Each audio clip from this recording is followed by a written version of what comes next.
Hey everyone, today I have a speed paint of Blue Diamond from Steven Universe for you guys. So here you are.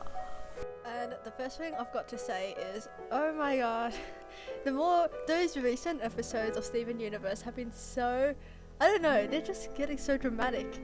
And that's like, this is in a good way. I mean, not only do we see Blue Diamond, but Yellow Diamond as well. This season's gonna be amazing. This season's gonna be amazing. Anyway, so when I first saw Blue Diamond's design, one of the things that caught my eye was her shape and her color. So she looks like, to me, like the gem form, or the human form, quotations, of a teardrop. Even her body shape, like she has this whole droopy look going, and I hope people like understand what I mean. Sorry, I have a cough, so she has this whole droopy look, and she's like the human form of a teardrop, which I think might have been her base for her design. So yeah, I really liked that about her design, and it really appealed to me. So, you know, first thing that enters my mind would be, I have to draw her.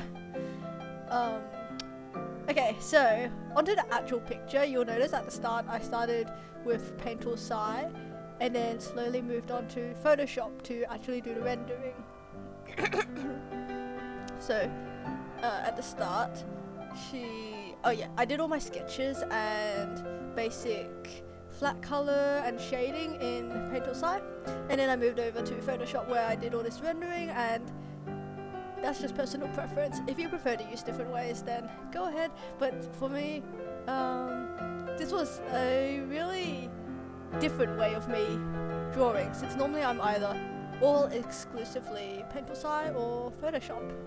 So it was really nice trying this out, and I think I'm gonna start doing this in my normal process now, since it just has a lot more appeal to it.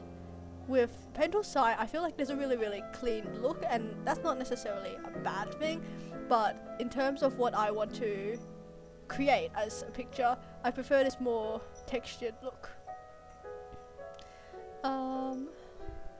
So on to the next thing, back to the picture. I had a lot of difficulty with her eyes, just trying to make sure they match up. If you ever have difficulty, one of the things I recommend is to use the warp tool. So if you select that area and press Ctrl T or Command T, I think if you're on Mac, you can warp it. And near the top there's like this gridded, grid kind of picture near the tick and cross where you'll confirm the transformation. If you click on that, you can do simple transformations, which I do to help match up the eyes. So that's one thing I did, and I really enjoyed drawing Blue Diamond's eyes. They're really different to how I normally draw them, and they're really expressive. Okay, so back to the picture. I keep getting distracted.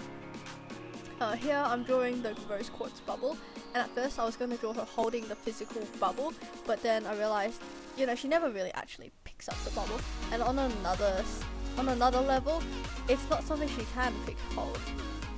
Because, okay, I don't want to get all symbolistic and stuff, but, you know, if rose quartz or pink diamond was something to her that was like a hope, she wants to be able to hold this hope, and that's what I guess the rose quartz bubble symbolizes.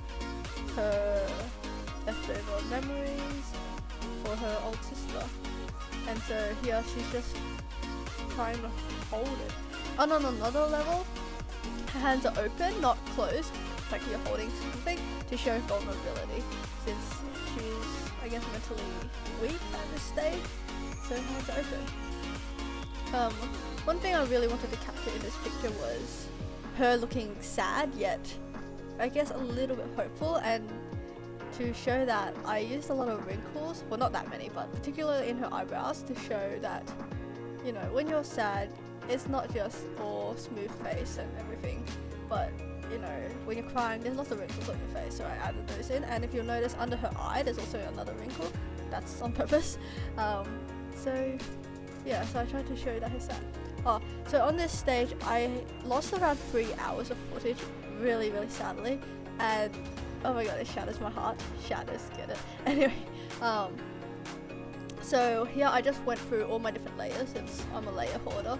So here I added a galaxy pattern to her cloak, just to pertain more to this galaxy look, and also her cloak is really boring. It's just blue, So I added in different hues, different types of overlay patterns, and the stars.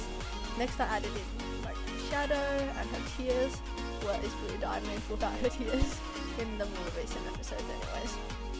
So here's her tears. I added a slight glow around her just to make her the focus point, which she should be.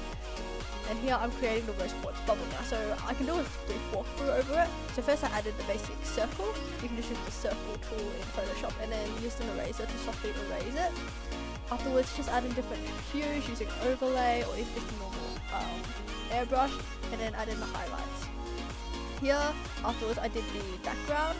The background, if you look at it, is the actual pillars from when they were singing What's the Use of Feeling Blue, and those pillars are really difficult to draw. I don't know, but I searched them up and they are, I don't know, they're so complex. I was like, no, I'm not drawing those. And besides, the focus point should be on Blue Diamond, not the detailed pillars in the background. So those were added in as context, and then I drew the gems. I'm not experienced in drawing gems. Honestly, I prefer really sharp edges and geometric shapes for gems with really bright contrasting colours, but mine came out really, I think my gems came out a bit dull. So if anyone actually knows how to draw gems, please tell me. Otherwise, that's the best I could do. I did search up a few tutorials, and there's no harm in doing those, so if you ever need to learn stuff, practice, learn, and it'll be worth it. And anyway, that's what I came up with. If you noticed in the episode, I played around with adding bubbles in around the background, and at first I had all the rose quartz in the bubble, but in the end I decided against it since it distracted away from the main focus of the picture, which should be Blue Diamond and her rose quartz bubble, not all the other rose quartz bubbles around it. So here's the final picture. I just added in a few blur filters just to bring out the difference between the foreground and background and the focus to be on Blue Diamond. So I hope you really enjoyed watching and that you like and subscribe. If you like this picture, please check out my Redbubble and you'll be able to purchase prints of it or even the design on other places. Thanks for watching.